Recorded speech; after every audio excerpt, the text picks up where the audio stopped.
on here. Jack, thanks for joining us. We've got Welcome. quite a few folks on the Zoom, so I think we'll go ahead and get started. This is our second installment of the Wake Up with Washburn Breakfast Lecture Series. And, typically we host it here on campus, but with all this darn COVID, we've had to do it electronically via Zoom, which on one hand has worked out very well for us because, we're gaining a much broader audience of folks, outside of the Topeka area, outside of Kansas to Zoom in and join us for this. So what I'm going to do is I'm going to turn the microphone over to Dr. Farley to say a few words, and then we co-host this program with our School of Business. And so David Sollers, our Dean of the School of Business, is also on the Zoom this morning, and he'll say a few brief words before I'll introduce Jack, and he'll begin his presentation. So Dr. Farley, take it away. Okay, thank you. Hello, everyone. I hope everyone is doing well in this perilous times. We have finished the fall term a little over a week ago. Finals were finished.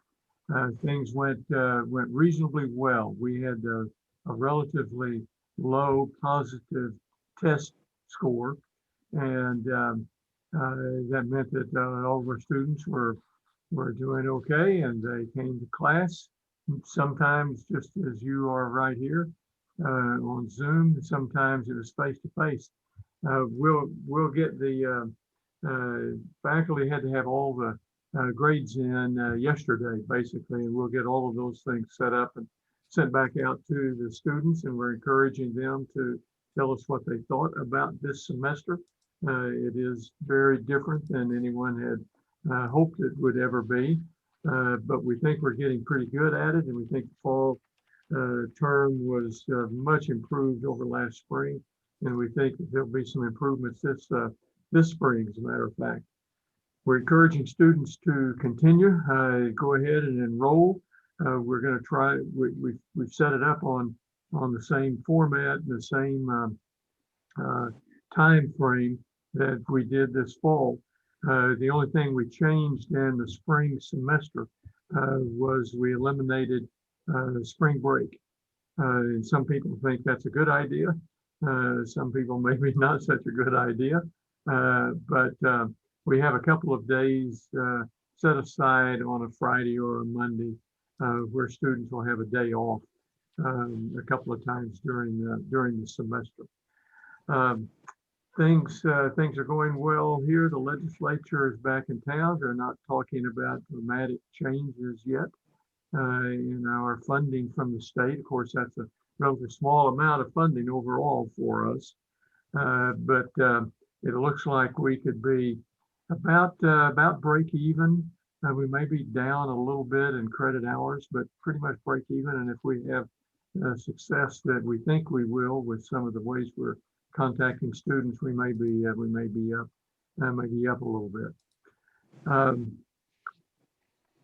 We have adopted and adapted to Zoom. We do a lot of work over Zoom. I spend most of my day, almost all of my day, right here, looking at a box and looking at faces. And you kind of grow accustomed to that after a while, but it is refreshing to have a program like Wake Up with Washburn, that even though you're in little boxes, we're talking about things that are much more fun than worrying about whether the math department is teaching quadratic equation satisfactorily. Athletics is moving ahead. We've only missed one game. It was early on. The men have not missed a game yet. We've not had a positive check on any of the basketball players. It's probably inevitable that will occur, and probably after the winter holiday, we'll have a few positive checks. It's just going to happen. We don't reconvene until the Tuesday after the King holiday, and then we have all the way to finals. And we are hoping that we have a commencement ceremony this spring. We're doing everything we can to try to make that happen. So, welcome. Thank you for dialing in today, and thank you, Jack, for coming in and being willing to be with us today. My pleasure to introduce David Sollers, Dean of the School of Business. Does a great job. He makes certain that the faculty have what they need and the students have what they need, and it's worked out very well for a number of years now. Dr. Sollers, take over. All right, thank you, Dr. Farley. Good morning, everyone. Once again, we're pleased to co-sponsor this great event with the Alumni Association, and very pleased to be able to do so. You know, this fall we sometimes have focused on what we couldn't do, and unfortunately, there were a lot of things we couldn't do. But on the other hand, we accomplished quite a bit. Early in September, we hosted our every 5 years our AACSB review, and while it's unofficial, I can report that we had a very good visit, and we hope to make a positive announcement in January and February after AACSB does all their additional reviews that need to be done. So we're very pleased with that. We had our successful elevator pitch competition, something that we do with our entrepreneurship program, and something that is sponsored by the Greater Topeka Partnership and Go Topeka. And we awarded $25,000 in prize money to 6 or 7 different students or groups of students to help support their entrepreneurial ideas. Our undergraduate students did quite well on something we call the major field test in business. That's a test that we give to seniors. That's really given around the country at different schools. And once again, we scored in the top 25% in the country on average. So we're very pleased by that outcome. We also had one student, Brooke Preston from Carbondale, who graduated this December. She competed in a business simulation competition worldwide and actually came in 3rd in the world. So we're very pleased with that outcome. She's a very, very smart young woman and is going to be very successful in life.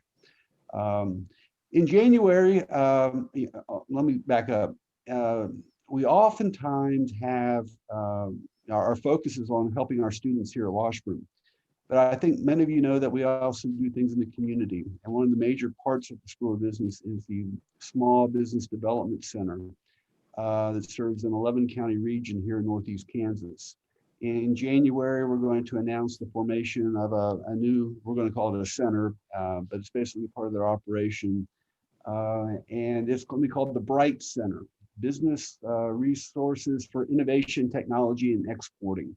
And the focus of that center, working with partners, government agencies, private businesses, other universities even, will be on helping business startups and entrepreneurs who really want to take ideas and innovations and commercialize them, and then with a particular focus on those industries where exports can occur. So I'll be looking for that announcement in January.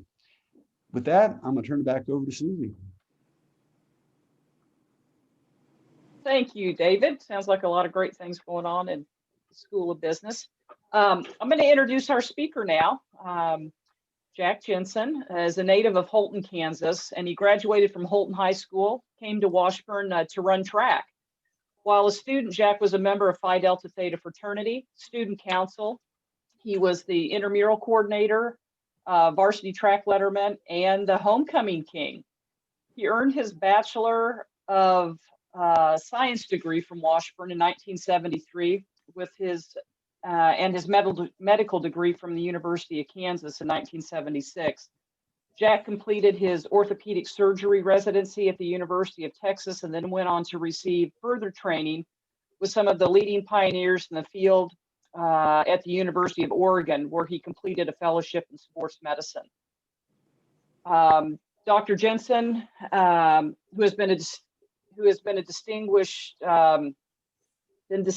with the title of a Fellow of the American College of Sports Medicine, has worked his sports medicine's wares at the Goodwill Games, the World Championships of Gymnastics, the U.S. Olympic Training Center, and the Olympic Games. He was a team physician for the University of Missouri before being recruited to work in Houston by renowned heart surgeon Dr. Denton Cooley. Jack later founded the Athletic Orthopedics and Knee Center in Houston, where he has worked for the past 30 years. He has authored 2 books and published many articles. Jack also founded the Athletic Orthopedic Research Foundation, a 501c3 nonprofit organization that provides medical care and treatment, such as assessment, surgery, braces, and rehabilitation for injured student athletes in the greater Houston area who are either uninsured, maybe not, maybe they don't have health insurance coverage. And among other things, the foundation has provided more than 10,000 low-cost athletic student, my screen's blanking out here, I'm sorry. Low-cost, goodness, I'm sorry. Let me get up to my sports physicals, diagnostics, clinical office visits, orthopedic braces and equipment and rehabilitation. Jack has 2 grown children and 5 grandchildren. His wife, Allison, is a K-State alumna, and in his spare time, he enjoys running, playing golf, and snow skiing. Today, Jack will present Dream Fulfilled from Washburn to the Olympics as an orthopedic team doctor.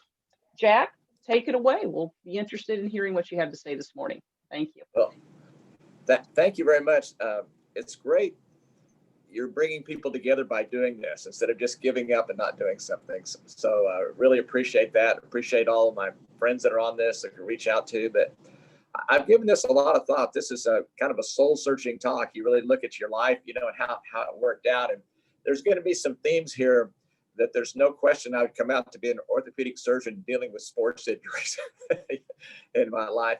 But, you know, when you read something that's hopefully nonfiction, you like to know where you're going, where the end of the story is. The thing that I really gotten from being at Washburn and whatever, it really showed me how important it is to have support in your life to do things. And also about giving back, everyone that's given to me, how I can give back. And then gratefulness or gratitude for that. And of course, the big underlying thing is education. That's what Washburn is all about. So I thought I'd briefly go over how I kind of matriculated up to Washburn and on, and then go on some experiences with the Olympics that are kind of fun and whatever. Well, I grew up in Holton, just north of Topeka, and I played sports in high school, all 3 sports. Lucky to still have a few records in basketball and track. And the great thing anybody knows about track, if you set a record in yards, it'll last forever because we now measure them in meters. But I did that. My mother got her teaching degree at Washburn and came back and taught for many years in Holton. So that was kind of my Washburn connection. The second Washburn connection was my cousin Dick Geis, who has been a physician many years in Topeka. So he was kind of my big brother, 4 years ahead of me. He went to Washburn, played basketball there, was a Phi Delt, went on to KU to medical school. So I kind of followed in his footsteps. So I really appreciated that. When I was at Washburn, I've looked at these things that you don't realize as a student really molds you and prepare you for the rest of your life. And I look back how some of these experiences really helped me later on in life. And I'll go a few of those later to tie them together. But the things that I think about at Washburn, one thing, I was at the Phi Delta Theta house, and getting the bond with people so closely that really lasts for the rest of your life, even if you don't see people very often, is very important. I worked with as rush chairman there, and also worked with the house manager. So things that gave me kind of skills to practice with at that time that would work later. I can't without saying about the education, the biology department. Dr. Jensen took me aside one time and really said, okay, how are you doing? I did well academically, but it was really great to know that someone really had an interest. And I can still remember this. And as we all know, going to Washburn and getting into medical school, you have a lot greater chance than at a university. So that's a real significant thing. That's really an testament to not only the education there, but the professors that care about you. For some reason, they talked me into running for student council. Okay. And so they asked my opinion, my view of different things at the time. And you know how students are always kind of polarized about some views or whatever. So my response in the paper is, well, I view this from atop the bell tower. That was my comment. And the bell tower had just been built, and there was some controversy. Well, should you spend that money on something else or whatever? So I said, well, I view all these problems from atop the bell tower. Well, guess what? I got elected to student council. So I go to student council, and I'm sitting there, and I said earlier that I played sports, ran track, and college. I probably had my letter jacket on, as one of us tended to wear those around. And that the student council, that they had just voted to take the intramurals away from the university and have the students run the intramurals. Okay, well, that's a nice thing, but they looked around the room and says, anybody know anything about this? Nobody said anything. And they said, well, Jack, you know, you're an athlete, you're in charge of the intramurals for Washburn. I go, what? Wait a minute. So I went and I hired a gentleman that had worked with the intramurals before.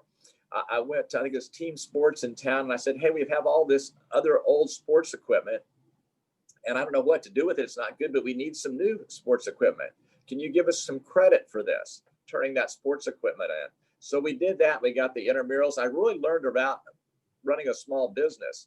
And if you fast forward later in life, we set this research foundation that we've done 10,000 low-cost sports physicals for kids, but we also give them used sports equipment. A lot of people's sports equipment is just outgrown and whatever. And I remember at the time looking back on that, wait a minute, I did this before to negotiate with the vendor, you know, for something, and we did that. The only problem I got into at one time is Andre Agassi, the famous tennis player. He was in town. I take care of the professional tennis. And the Oprah Winfrey Show the next day was having a thing about giving back. And Andre came to me and said, hey, it's tomorrow, Monday. I know you have that foundation. Can you donate a bunch of sports equipment to this school we're doing? I said, yeah, no problem. Of course, I go home and my wife says, well, that would be nice, Jack, but we've donated everything. We don't have anything left right now. So once again, I went to the local, at that time, academies that I knew them and said, hey, I've got a problem for tomorrow. Can you give us a really good discount on all these equipment? And once again, it worked. And all the Oprah Winfrey Show went off fine, and it worked well. But as I said earlier, we talked about education. And I just felt like I got such a great education at Washburn. My mom going there, my cousin Dick. And, you know, it kind of goes generationally on. My father grew up on the Potawatomi Reservation north of us here. And just recently, we gave a nice contribution to the Potawatomi Boys and Girls Club. You know, so I just felt really, really good coming from those roots, because if you think, I've been very fortunate what I've done, but that's only one generation off the reservation, so to speak. So you really do have potential in your life if you have good support around you. So I have, as I mentioned, I have two kids. I'm very proud of my and grandkids now. My daughter went to UT, then U of H Law School. My son got a business degree, an engineering degree at UT, then went on to MIT and got his MBA. And my wife has an MS and master's in nutrition, and also a PhD. So we understand what education is about, but it's the opportunity, isn't it? Like I had an opportunity early on to go to Washburn. I had a track scholarship and a Bureau of Indian Affairs scholarship. I think it was like $250 or something. Don't tell me what it is now. It's amazing at that time, you know, the costs of books and food wasn't very much, but I'm very grateful for that.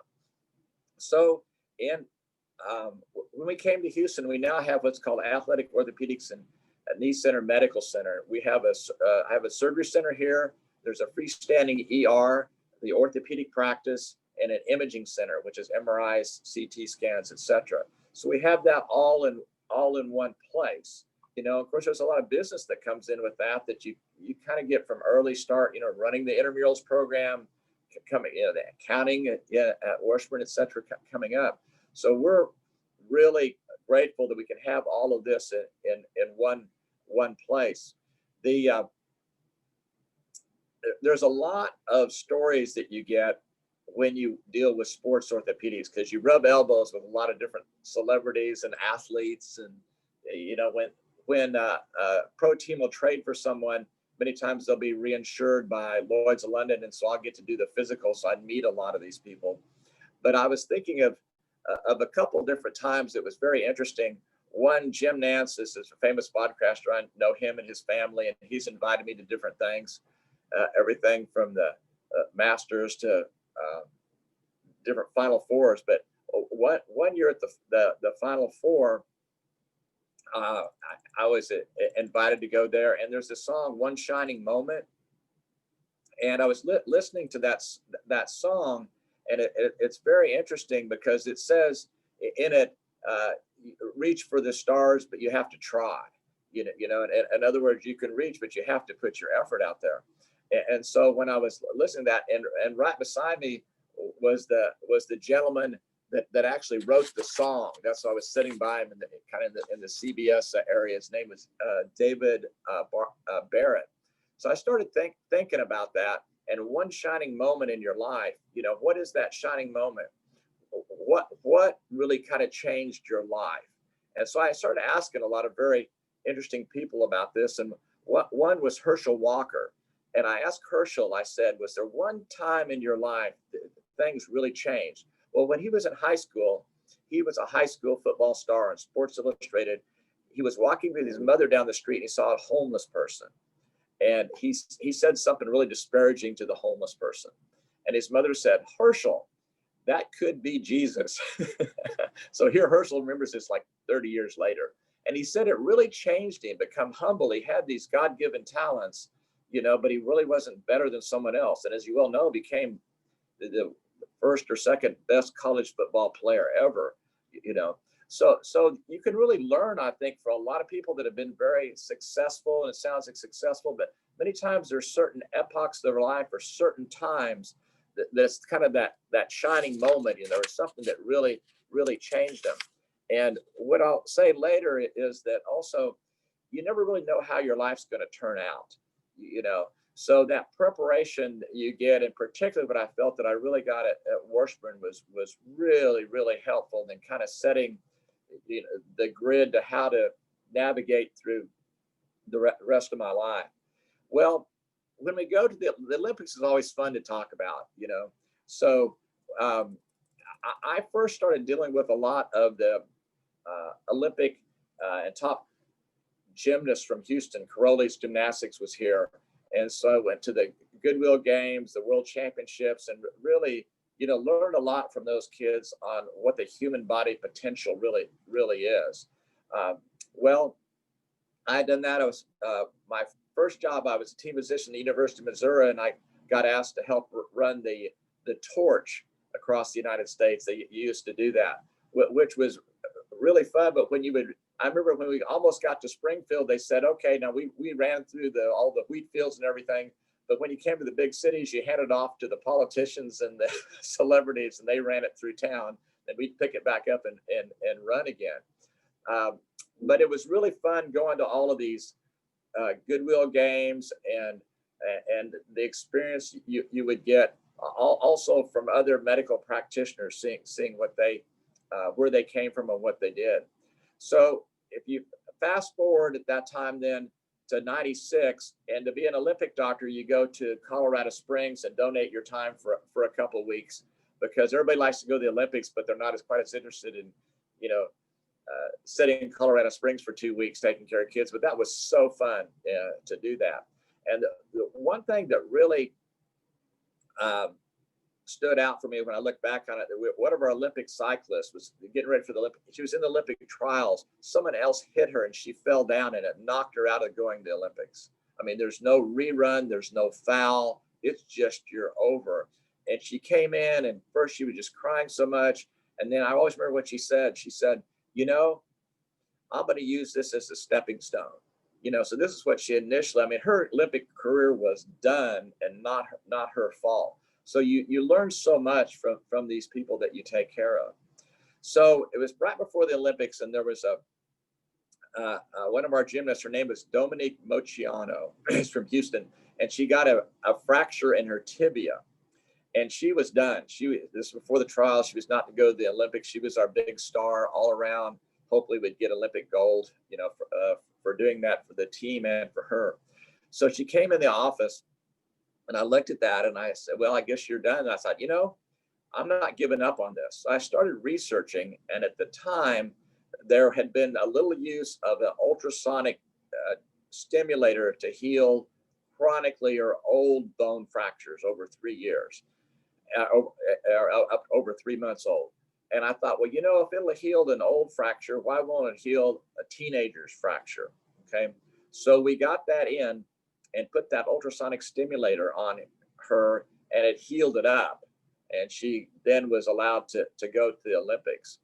And I tell people later, we published a study on it. It was in Medicine and Science and Sports, and the company did really well with that study. But I always say it's easy to get your article published when your patient wins a gold medal.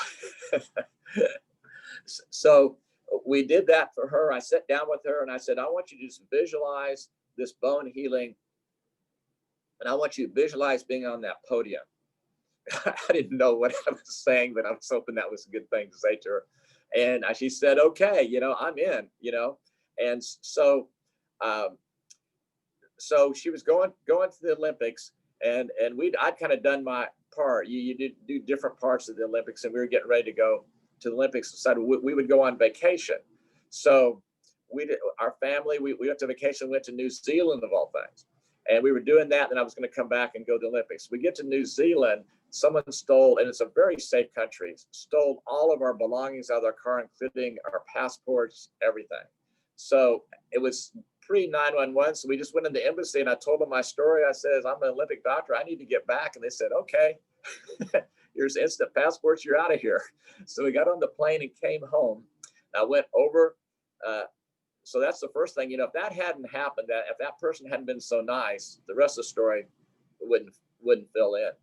So we go to the Olympics, and Allison and I, my wife, I'm sitting in the Georgia Dome.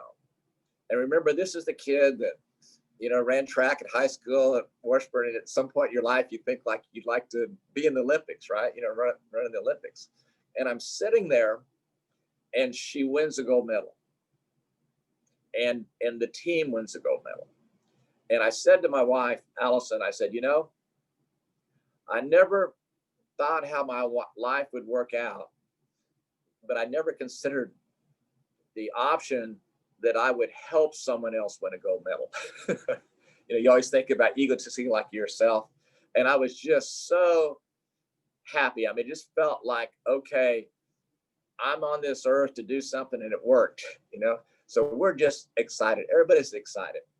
We walk out of the Georgia Dome, and I'd been on, by the way, I'd been on international TV about this because that was a big thing, getting her to participate in the Olympics.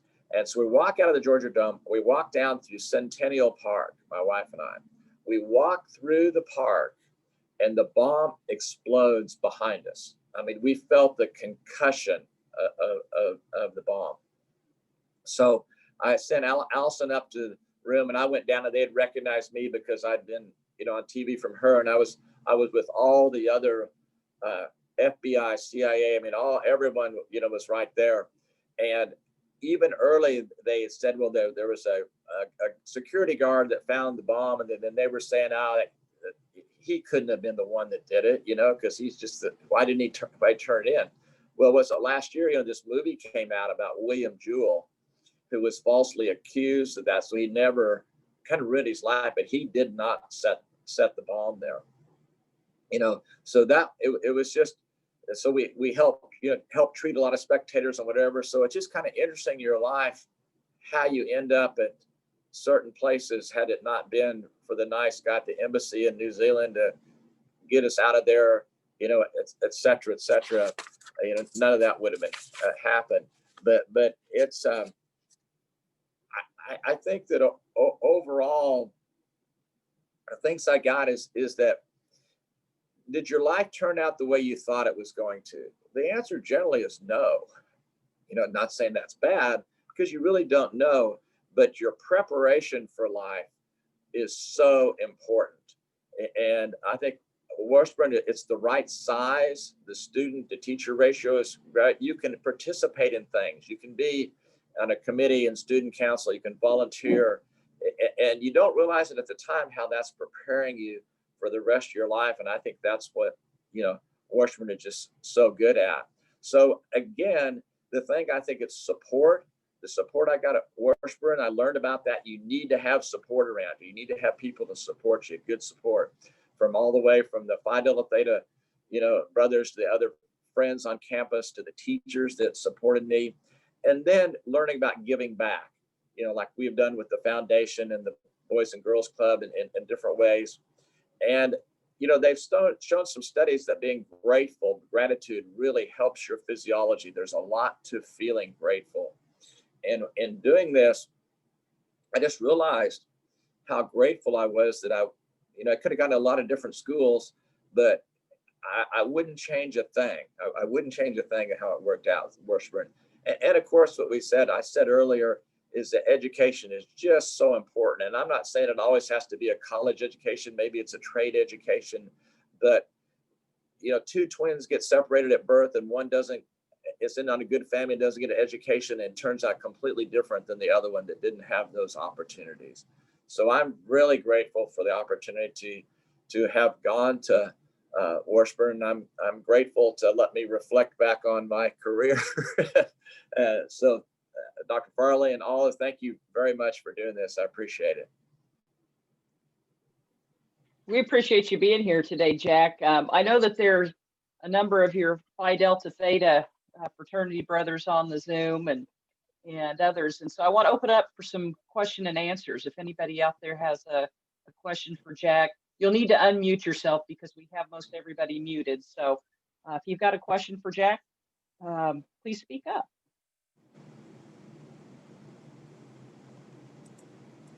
Well, I had a question for Jack. It's Tony Ware. Jack, good to see you. Hi, Tony.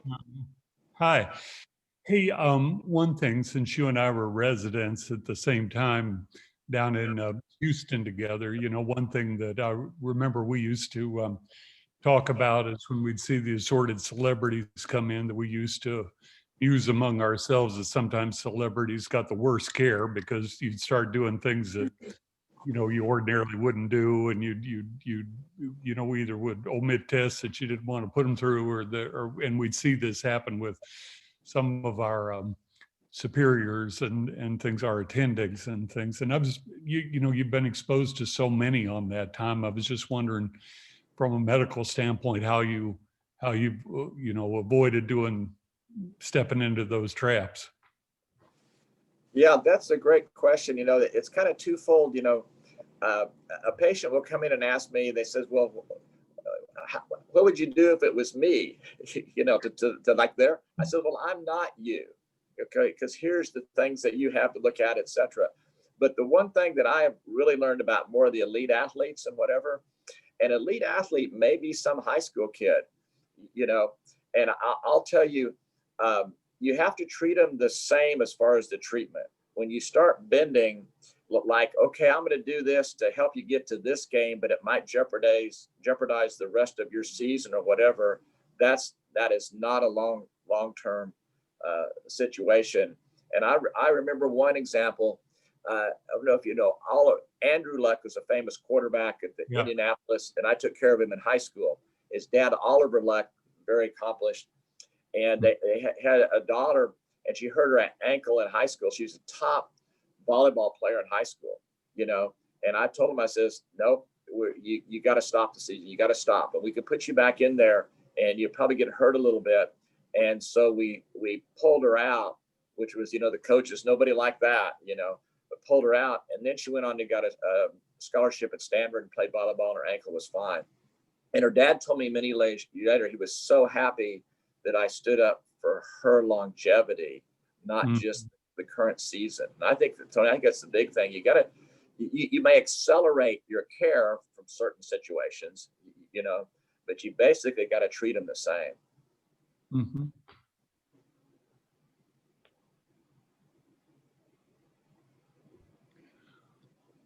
Hey, Susie, I'll jump in. Jack, I grew up in Ohio, Ohio State fan when I was a kid. A young man from my high school went to Ohio State, set all the passing records at Ohio State. Now, this is right after the Woody Hayes era, so it wasn't hard to break passing records. But he was considered to be a consensus first or second round draft pick in the NFL as a wide receiver. He blew out his knee at the Senior Bowl or the Hula Bowl, or, very unfortunate, because he was going to do great things. Had knee surgery. I think my Bengals drafted him, but he never recovered, and it was kind of a sad story in life. Fast forward to, and that was 30 years ago. Fast forward to today. My newly beloved Bengals quarterback blew out his knee a few weeks ago. They're talking he'll be ready for football next September, October. What has really changed in the repair of knees and athletics that would allow, 30 years ago, you couldn't do much, and today, it's almost considered, if you have a very bad knee injury, it's just a matter of surgery and recovery? Oh, since I first started, and I trained with some of the leaders in the field in Eugene, Oregon, after did my fellowship there. And they got a lot of their injuries were actually from people falling off logs because the lumber industry was so big there. And then Nike Athletic West was there. So they started in research, and they really started working on the physiology. That's kind of early, working on the physiology of injuries. So number one, we don't hurt the knee nearly like we used to operate on it with the arthroscope. And it just, year by year, there's just more and more that you can do with that. And then we've learned about the rehabilitation, and you can accelerate the rehabilitation, but there's a lot of knee injuries. You got to have 6 months, and you got to be really careful. So we learned not to go back too quickly. Now, I told one professional owner here in town of the Texans, they were getting ready to decide whether to get Reggie Bush or the other guy they traded for, or maybe even Vince Young, who they going to get? And I said, at the time, I said, well, if a quarterback hurts his knee, we pretty much can fix that to get back to being a quarterback, even at professional level, because you can brace it and rehab it, etc. A running back, you've shortened their longevity. There's no question, so it's just kind of a matter of time, so to speak. But the big things, the technology by not hurting the knee as much, the new thing here in the United States the last few years, old to the rest of the world, is stem cells. And they have a tremendous use in the right application. They've been using them in Paris, France for 25 years. So adding biologics to the knee repair to get things to accelerate healing and to heal better is we're just on the start of that. Mm-hmm.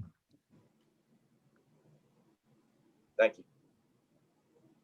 That's been an amazing story too with the Atlanta Olympics. I lived there in '96, so it was fun to go through. And I also wanted to ask you too, if you've been following Alex Smith's recovery, and just if you could share why that was so remarkable, if you had been watching that. Oh, I followed a little of it, but not enough to really appreciate it. Not enough really to know about it, though. Okay, no problem. Yeah, Jack? Yeah. I'm sorry to interrupt. Go ahead. Oh, it's Dave Roberts. Hi. Good to see you. It's been a long time. I know. You handed the intramural job to me, if you recall, but a long time ago. But reflecting back in college, a lot of our other Phi Deltas are online. The thing I remember about you most, thinking about your little talk here, was I always thought you had the best work ethic of anybody I'd ever known. I remember visiting your family in Holton one weekend, and my guess was that's where you got it. So if you reflect on your the work ethic, which I think has probably led to a lot of your great success. Good to talk to you.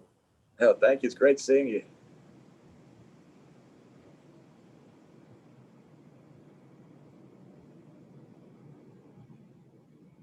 Yeah, he was asking you about your work ethic, and figured that you probably got that. Maybe it was instilled in you at a younger age through your family, your parents, or what have you. If you wanted to reflect on that a little bit.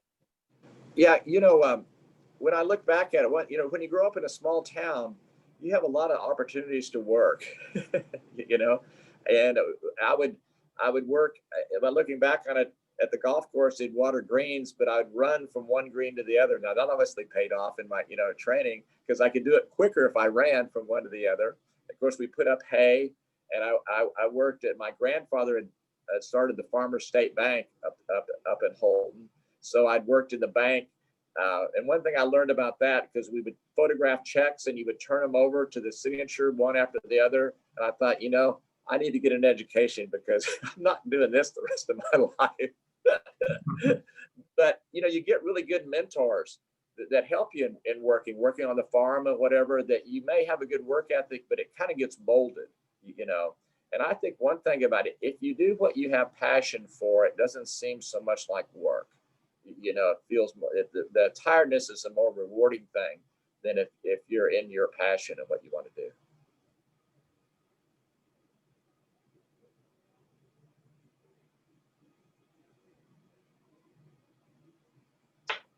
Other questions for Jack? A lot of good ones so far. Well, if no one else will jump in, can I have a second, Susie? Absolutely. Go right ahead, Tony. Okay. Well, Jack, as you may have noticed, a few people on this call may be slightly past 60 years of age. I don't know about that. And some of us have continued to be athletes, of the amateur variety, not as good as you were as an amateur athlete. But are there things that you've learned over the years to help us avoid injury? I've been struck by the fact that a lot of people end up with orthopedic problems as part of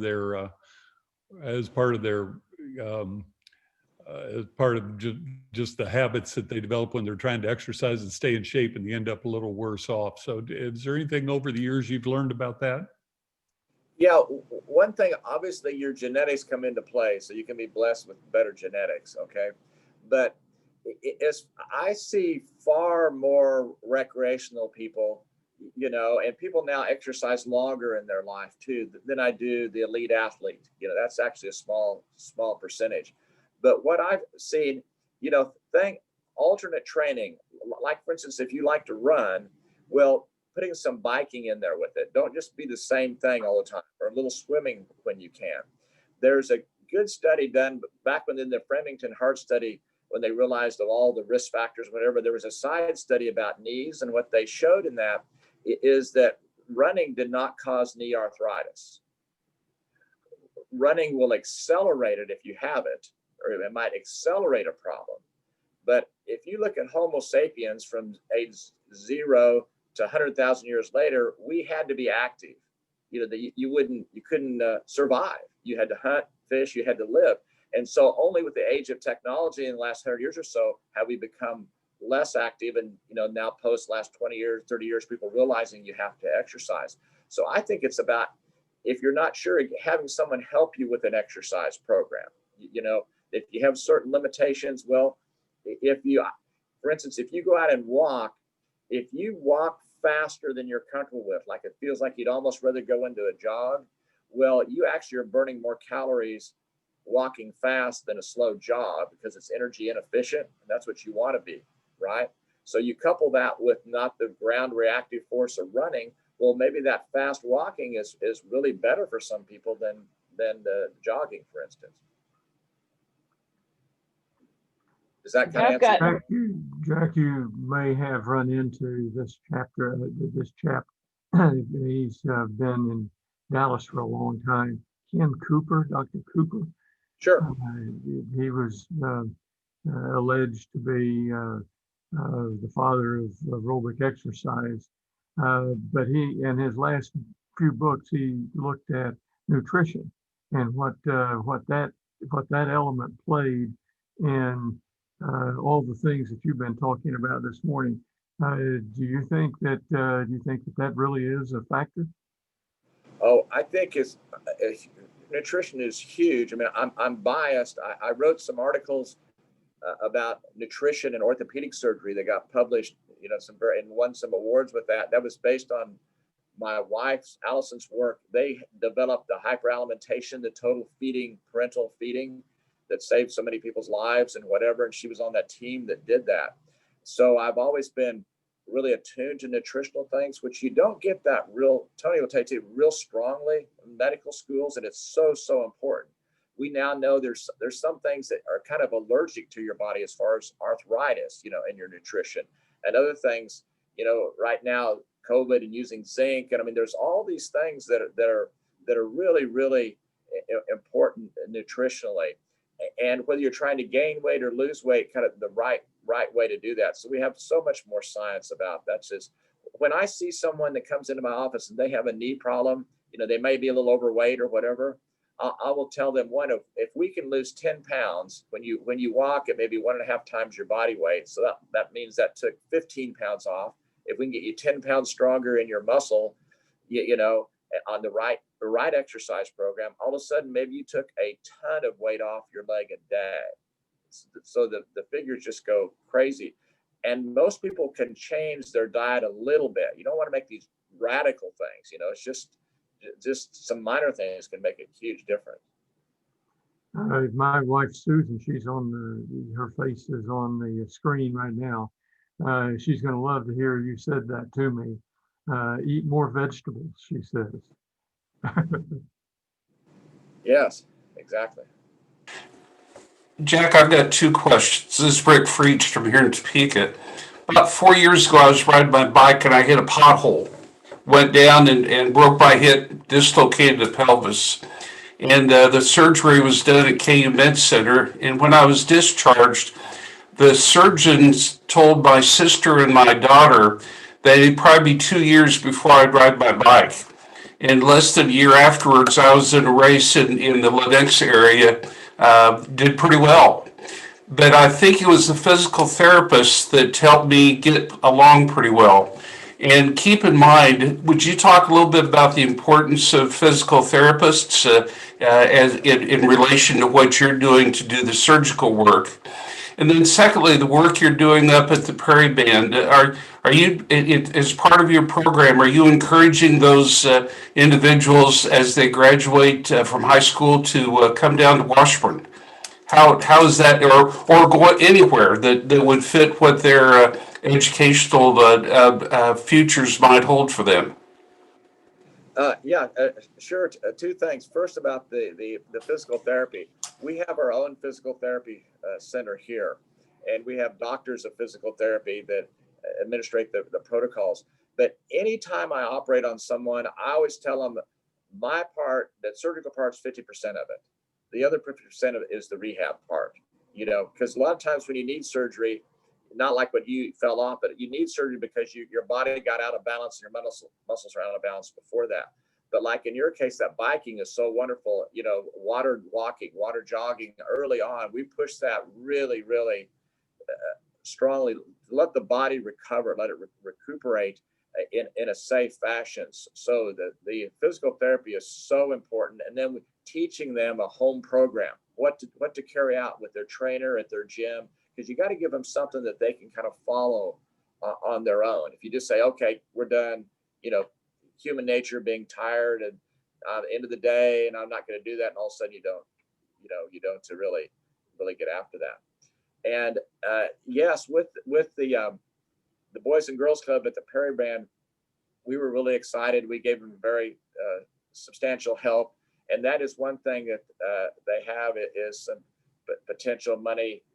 And there was one girl last year that might have even gone to Washburn or so, but we have, I don't want to say that for sure, but I know they've had some, help with some scholarship money too. I think I'm digressing a little bit, but my brother Howard is a veterinarian. My other brother Mike went to K-State. He was in animal science, and my brother Howard was down at an Indian museum, I think in Wichita or somewhere. This many years ago, and he was looking at these different things, and the guy said to him, "Yeah, it's too bad those Indian kids never make much out of themselves." And he was just, people say stuff. And my brother Howard said, "Well, I don't know. My dad grew up on the reservation, and so we're quarter Indian, and my brother and myself got college degrees, and I'm a veterinarian, and my brother's a doctor. I think it's more about opportunity." It's just people say dumb things, But what really gets to it, it really is about opportunity. So that's we're excited, helping the Boys and Girls Club up there to just give them some opportunity. Jack, a lot of kids, parents are getting their young kids into, club level sports at young ages. They're playing on club soccer teams, traveling around the country at, age 10. I mean, it's like they're starting their athletic career of sorts at a really young age. I mean, are you finding that these student athletes are wearing out their knees or their shoulders or their elbows or whatever because of their, the different athletic programs they're in? Are you having to do surgeries and things on younger folks because they have been playing at such a competitive level for so many years that by the time they get to high school or college, I mean, they're worn out, their body's worn out? You finding that to be true? Or yeah, that's definitely more overuse injuries that we're seeing in the younger kids. Now, there's a study a few years ago, the NIH did a study about participation in sports in kids. And it was very interesting because, number one, if you participate in sports at that age group, you're less likely to have a significant injury than if you don't. And the reason is significant injury, I said. The reason is if you're in high school, whatever, if you're not playing in sports, you're out running, you got this energy, you're out running around, you get in car wrecks, you get injured, you're not supervised. So actually, the time of sports is safer in that age group than non-playing sports. It's an interesting thing. But what's happened to us, some of them become so competitive that they're playing that sport all year round.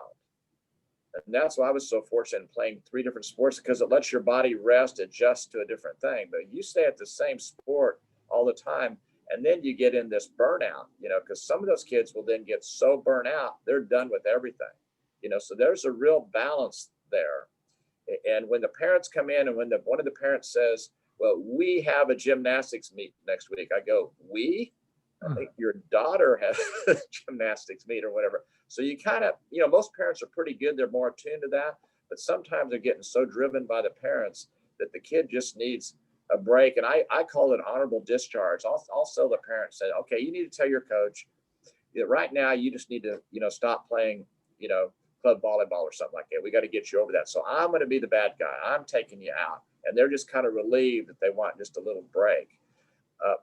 Marta Caroli, the famous gymnastics coach, told me with the gymnasts, we always want to win the gold medals, right? But then we complain because it's child abuse because they work 8 hours a day, working out. And she would tell me sometimes when some of those kids would get hurt, if they'd be off for a couple of months, they would gain so much weight they couldn't get back to being gymnastics. In other words, all their energy was going in to working out and surviving and none into growing.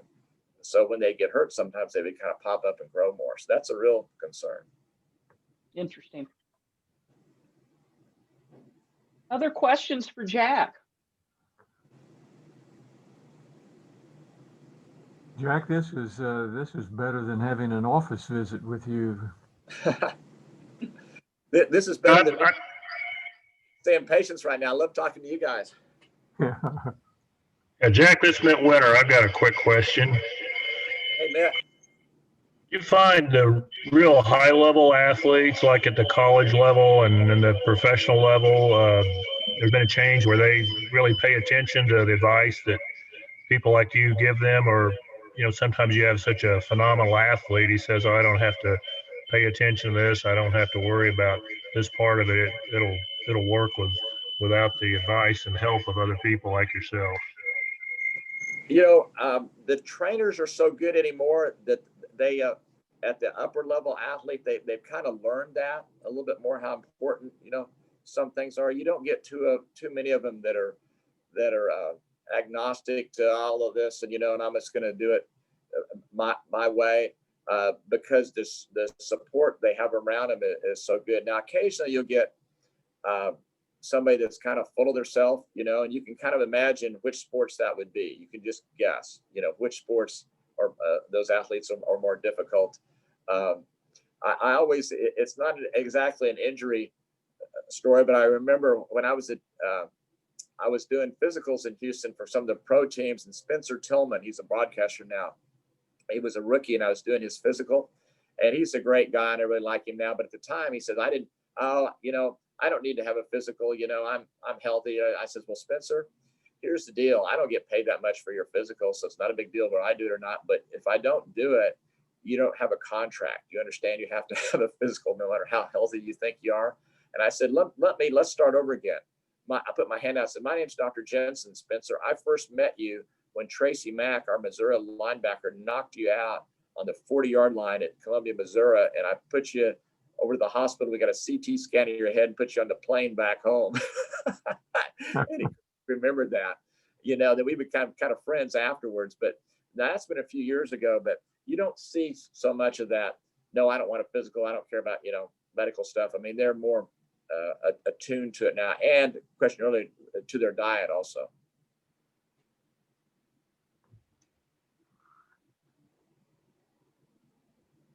Nice seeing you, Matt.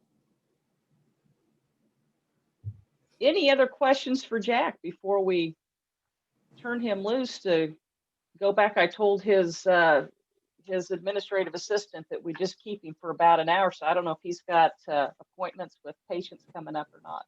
But anyhow, we had a really good turnout today from folks from all over the place, which is great with this Zoom platform that you can tune in all over the country. So Jack, I want to thank you very much for taking the time to join us today and sharing your Washburn story and information about your career. It's really, really fascinating. And I'm glad that some of your fraternity brothers and friends zoomed in to join you today. And Dr. Farley, thank you very much for being here. And David, appreciate the news from the School of Business. And we'll have another Wake Up with Washburn in February. David Sollers will be picking that speaker. It'll be a School of Business graduate, and we'll let you know when we've got another one coming up. So again, thank you so much for being with us today. We appreciate it. Thanks, Stay John. safe and healthy, and have a happy holiday. We'll talk to you all soon. Thank you. Good Have a to great see day. you. Everybody. Thank you. Good.